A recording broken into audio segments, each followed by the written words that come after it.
This story is titled, Daughter Testified I Was Unfit as a Parent, Giving My Ex Full Custody. Now she's back. After she kicked her out, my ex-wife, 45 female and I 46 male, divorced 3 years ago and have 3 kids together, 24 male, 22 female, and 17 female. Since our 2 older kids were already moved out and in college when we divorced, the only custody and child support this year we had was our youngest daughter, Mary, who was 14 when we split. My ex wanted full custody while I was pushing for shared custody. I had moved into an apartment at this time, and Mary would stay with her mom during the week because it was easier for school. She would come stay with me on weekends. Though I answered any questions Mary had about our divorce, but I made it a point to never say anything negative. I didn't want Mary to think that anything she had done was the cause for our divorce. I cherished the weekends we spent together, and from everything I saw, Mary enjoyed our time together too. Then the court hearing came, and when I walked into the courthouse that day, I honestly thought things were going to go fine. I wasn't expecting it to be easy, but I'd convinced myself that Mary wouldn't make things any harder than they already were. I mean, I'd done my best to stay a good dad, even with everything falling apart between Sarah and me.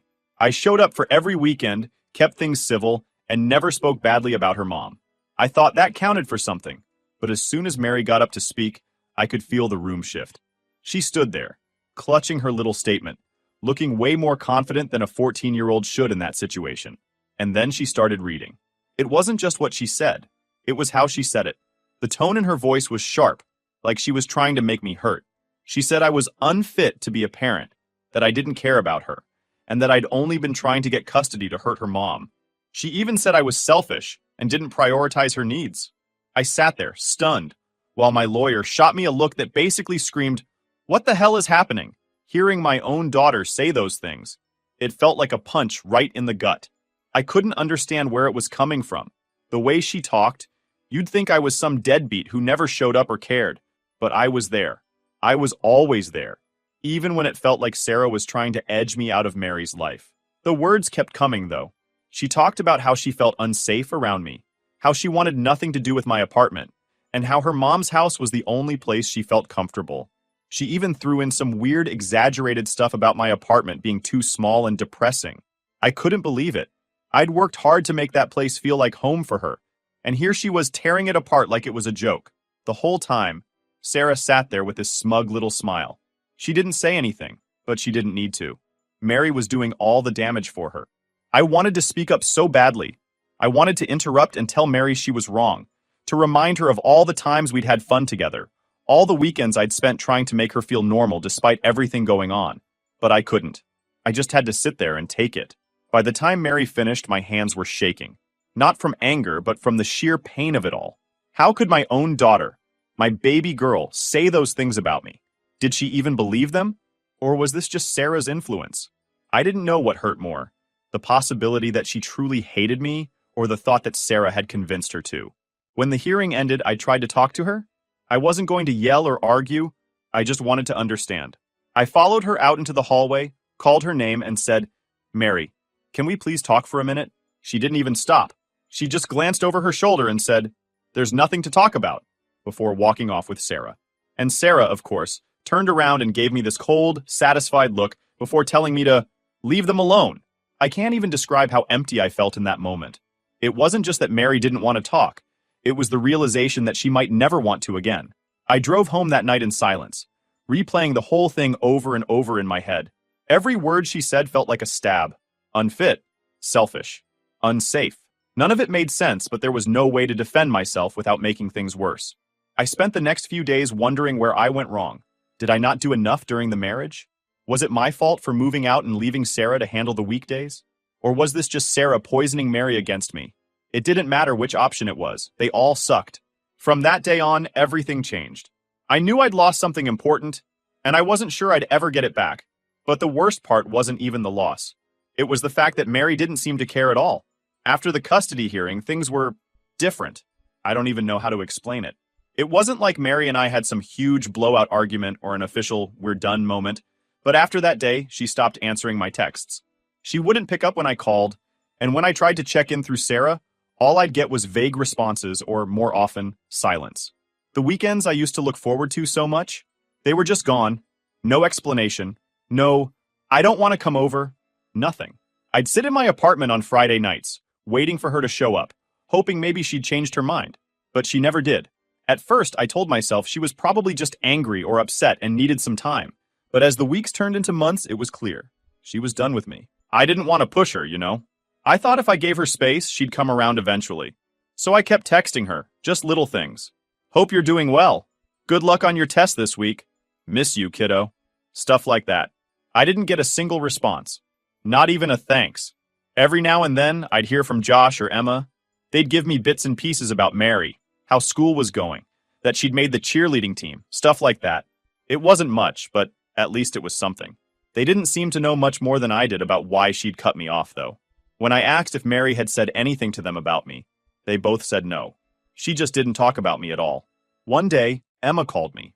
She said Mary had mentioned something about feeling abandoned during the divorce. That caught me completely off guard. I mean, I fought tooth and nail for shared custody. How could she think I abandoned her when I was the one trying to keep us connected? I tried reaching out again after that. I sent her a longer text, saying how much I missed her, and that I was sorry if she ever felt like I wasn't there for her. I told her I'd always be there if she wanted to talk, no matter what. And you know what I got? Nothing. It was like I didn't exist. At some point, Sarah stopped even pretending to keep me in the loop. Anytime I tried to ask about Mary, her grades, how she was doing emotionally, anything, Sarah would just shut me down. She's fine, she'd say, like that was supposed to be enough. It got to the point where the only connection I had to Mary was the child support payments I sent every month and the college fund I kept contributing to. I didn't stop, though. Even if she hated me, I wasn't going to give up on my responsibility as her dad. It wasn't all bad, though. Around this time, I started dating Lisa. She was a single mom with 3 kids of her own. And honestly, she was the first real bright spot in my life since the divorce. Lisa understood what I was going through. Her ex had made things messy for her too. Her kids were great, and for the first time in a long time, I felt like I had some stability.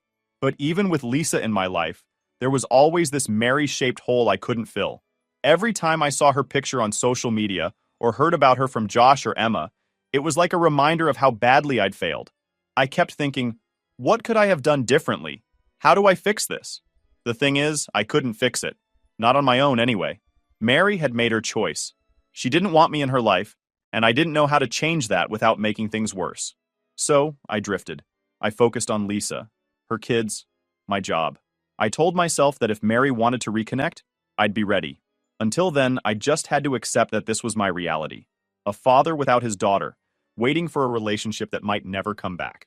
It had been 3 years since the custody hearing, and at this point, I had accepted that my relationship with Mary was practically non-existent. I wasn't happy about it, but what could I do?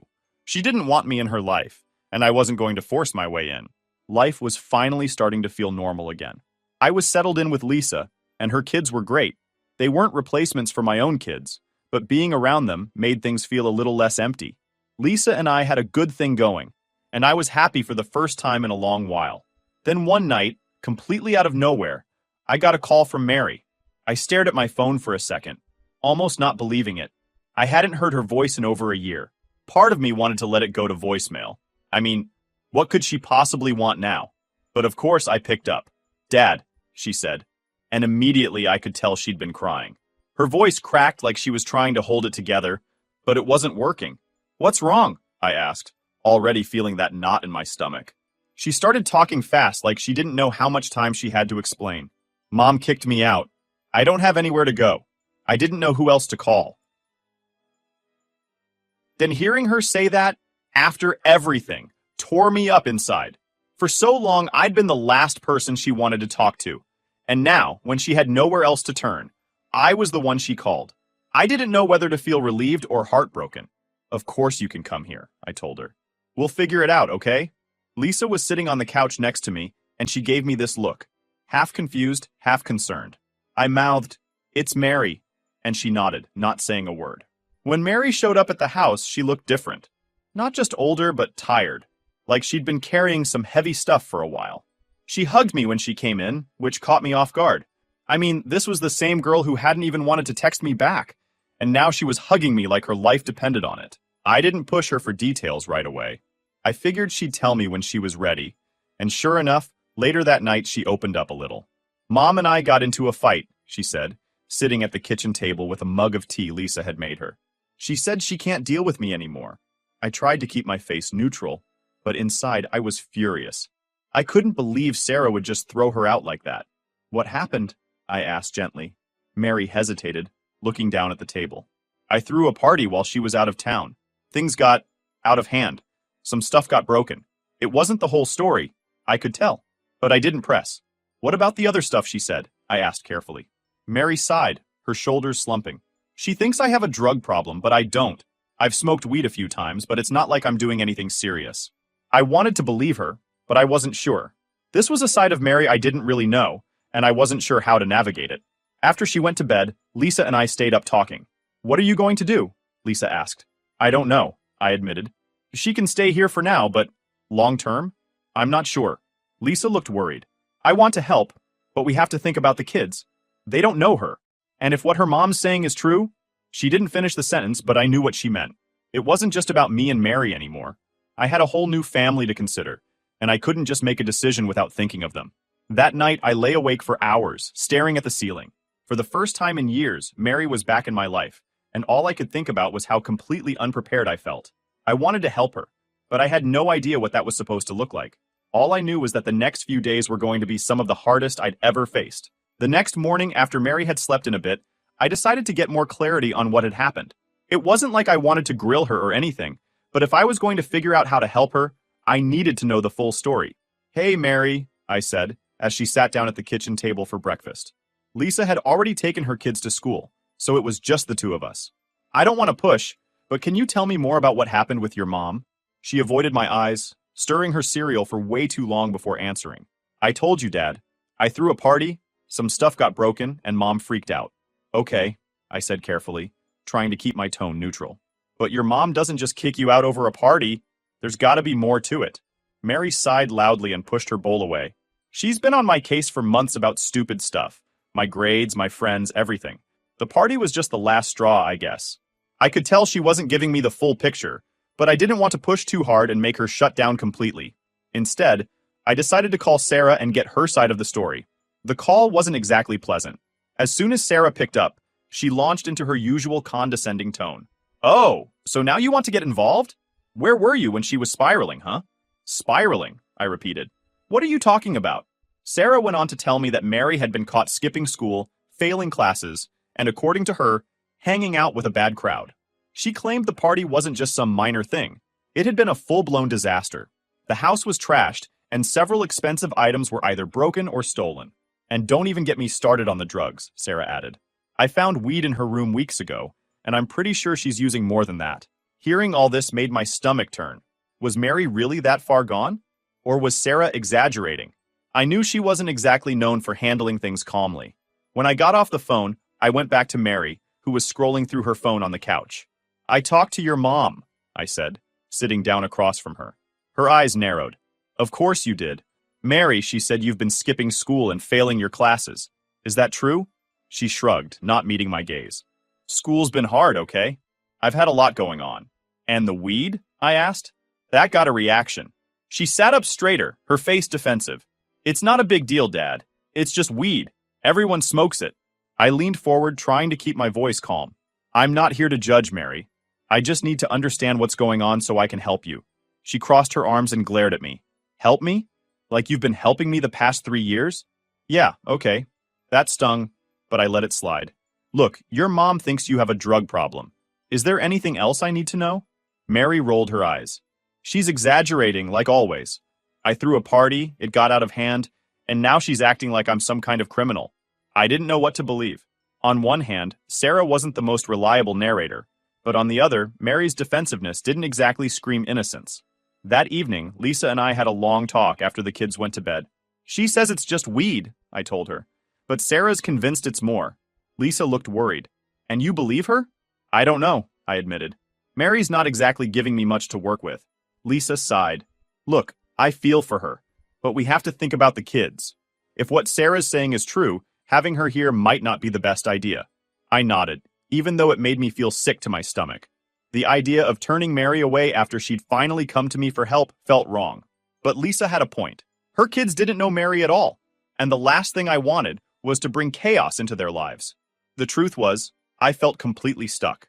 Mary needed help, real help, but I didn't know if I could give it to her, and with Lisa's concerns hanging over me, I started to wonder if I was in way over my head.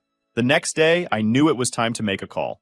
Mary was still at the house, acting like nothing was wrong. She was on her phone most of the time, barely speaking to me or Lisa unless she needed something. The tension in the house was thick. Lisa was trying to keep things normal for her kids, but I could tell she was worried. After the kids went to bed, Lisa and I sat down in the kitchen. "We need to decide what we're doing here," Lisa said, her voice low but firm. "I want to help her. I really do. But she can't just stay here indefinitely." I nodded, staring at the table. I'd been running scenarios in my head all day, and none of them felt right. "I know," I said, "but I don't know where else she's supposed to go. She's my daughter, Lisa. How do I just tell her no?" Lisa sighed, rubbing her temples. "I get it, I really do. But you have to think about what this means for the rest of us. She's 17, and she's obviously going through something serious. I'm worried about what kind of influence she could have on the kids." She wasn't wrong. As much as it hurt to admit, Lisa's kids were my responsibility too now. They didn't ask for any of this, and I couldn't risk them being dragged into Mary's problems. "I'll talk to her," I said finally, "but it's not going to be easy." That night, I knocked on Mary's door. She was lying on the bed scrolling through her phone, barely looking up when I came in. "What?" she asked, her tone cold and dismissive. "Mary, we need to talk," I said, sitting down on the chair by the desk. She rolled her eyes and sat up, crossing her arms. "Let me guess. Mom called you again, and now you're going to lecture me?" "No," I said, trying to keep my voice steady. "This isn't about your mom. It's about what happens next." Her face immediately hardened. "What's that supposed to mean?" I took a deep breath, already feeling the weight of what I was about to say. "Mary, you can't stay here long term. This house isn't set up for that. And with everything going on, I just don't think it's the right environment for you." Her mouth dropped open, and for a second, she just stared at me. Then the anger hit. "Are you serious?" she snapped. "You said you'd help me. You're my dad, and you're just going to throw me out? Again?" "I'm not throwing you out," I said, trying to keep my tone calm. "I want to help you, but I don't think this is the best place for you right now. We can look into other options, maybe counseling or a program that can give you the support you need." "Oh my God," she cut me off, standing up. "You really don't get it, do you? I don't need some stupid program. I just need a place to stay, and you can't even do that for me?" "Mary," I said, standing up too, "it's not that simple. There are other people in this house to consider." "Of course," she interrupted, throwing her hands in the air. "Your new perfect family? Guess I don't fit into that, huh?" Her words stung, but I couldn't let her guilt me into making a decision I wasn't sure was right. "That's not fair," I said quietly. "I've been trying to reach out to you for years, and you shut me out every time. Now you show up out of nowhere, and I'm supposed to just drop everything?" She shook her head, tears forming in her eyes. "You don't get it. You never got it. I called you because I didn't have anyone else, and now I see why." With that, she stormed out of the room, slamming the door behind her. The next morning, she packed her things and left without saying a word. I tried to talk to her before she left, but she just brushed me off. As the door closed behind her, I felt a crushing sense of failure. I'd tried to do what was best. For her, for Lisa, for everyone. But it didn't feel like enough. Watching her leave was one of the hardest things I've ever had to do, but I didn't see any other way. Now, I'm left wondering if I made the right choice. Did I protect my family? Or did I just fail my daughter when she needed me the most? After Mary left, the house felt different. Quieter. Heavier. Even Lisa, who had been the most concerned about having her stay, seemed a little off. She tried to reassure me that I'd done the right thing, but it didn't feel that way. How could it? My daughter, who had come to me for help, had walked out the door, and I let her. The first few days after she left, I couldn't stop replaying the conversation in my head. I kept hearing her voice. "You don't get it. You never got it." Maybe she was right. Maybe I hadn't tried hard enough to understand what she was going through. I reached out to Sarah, hoping she might give me an update on where Mary had gone, but my calls went unanswered. No texts back, no voicemails. Josh and Emma were just as in the dark as I was. Josh said Mary wasn't responding to him either, and Emma told me, "She'll talk when she's ready, Dad. You just have to wait." Wait. That's all I'd been doing for years. Waiting for Mary to come around, waiting for her to open up, waiting for her to let me be her dad again. And now, when she'd finally turned to me, I'd sent her away. I couldn't shake the guilt. I threw myself into work and into spending time with Lisa and her kids, trying to distract myself. But no matter what I did, Mary was always on my mind. At night, when the house was quiet, I'd sit in the living room and wonder where she was, what she was doing, and if she was okay. I kept thinking about the last few years, how our relationship had fallen apart, and all the missed chances to fix it. Maybe if I'd pushed harder back then, this wouldn't have happened. Maybe if I'd fought more for shared custody, or refused to let Sarah have so much control, Mary wouldn't have drifted so far away. But maybe doesn't change anything. It's just noise. A couple of weeks later, I got a text from Josh. "Hey Dad, heard from Mary. She's back at Mom's. Doesn't want to talk about what happened." It was a relief to know where she was, but it didn't make me feel much better. She was back in the same situation that had driven her to call me in the first place. What if it just happened again? I tried texting her. Just something simple. "Hey Mary, I'm glad you're safe. Please let me know if you need anything. I'm always here." No response. Lisa did her best to comfort me, but even she struggled to find the right words. One night, after the kids were in bed, she said, "You can't beat yourself up forever, you know. You tried to help her, but you also had to think about what was best for everyone." "I know," I said, staring at the floor. "But she's still my kid. I should have done more." Lisa sat down next to me. "You can't pour from an empty cup. You've been doing everything you can, and at some point, Mary has to meet you halfway." It sounded reasonable, but it didn't feel that way. As a parent, you're supposed to show up no matter what. But when she finally needed me most, I'd sent her back to the same place that had hurt her. Months went by, and things started to settle back into a routine. I kept texting Mary every now and then, even though I never got a reply. Josh and Emma visited more often, but whenever I asked about Mary, they'd change the subject, or shrug like they didn't know what to say. I've spent a lot of time thinking about what I could have done differently. Should I have fought harder to keep her at my house? Should I have ignored Lisa's concerns and focused solely on Mary? Or would that have caused even more damage in the long run? The truth is, I don't know. Maybe I'll never know. All I can do now is keep trying, keep reaching out, keep showing up, and hope that one day, Mary will let me back into her life. Until then, I'm stuck in this limbo, regretting the past, unsure about the future, and wishing I'd done better when I